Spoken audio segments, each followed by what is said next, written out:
જામનગરમાં વિવાદિત JCC hospital સામે વધુ એક આક્ષેપ લાગ્યો છે। સારવારના નામે હોસ્પિટલે રૂપિયા ખંખેર્યાનો આરોપ છે। ડોક્ટર પાર્શ્વ વોરાને સસ્પેન્ડ કરાયા બાદ ડોક્ટર નિકુંજ ચોવટિયા સામે આરોપ લાગ્યો છે। દર્દીને આંચકી આવતા હોસ્પિટલમાં દાખલ કરાયા હતા। 2 દિવસ હોસ્પિટલમાં રાખવા પડશે તેવું જણાવી 1 મહિના સુધી દાખલ રખાયા। સારવારના નામે હોસ્પિટલે 6 લાખ ખંખેર્યાનો દર્દીના પુત્રએ આરોપ લગાવ્યો।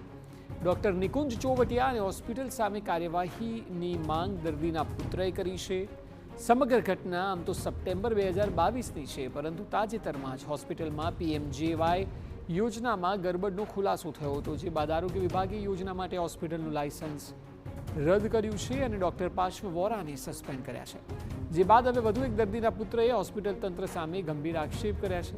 દર્દીના પુત્રનો આરોપ છે કે પહેલા 2 દિવસનું કહ્યું હતું, પછી એટેક આવ્યાનું કહી 1 મહિના સુધી પિતાને હોસ્પિટલમાં રખાયા। પરિવારે લોકો પાસેથી ઉછીના રૂપિયા લઈને સારવાર કરાવી અને જેવું કહ્યું કે હવે પૈસા નથી એવી દર્દીને રજા આપી દીધી।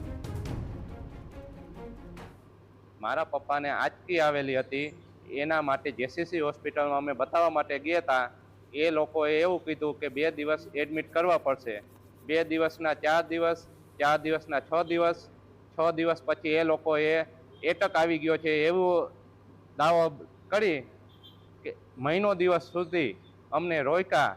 અમારી પાસેથી 6 લાખ રૂપિયા પડાવ્યા ને જ્યારે અમે એવું કીધું કે હવે અમારી પાસે ઉછી ઉધારા કરીને પૈસા પૂરા થઈ ગયા છે, ત્યારે એ લોકોએ ડિસ્ચાર્જ કર્યું।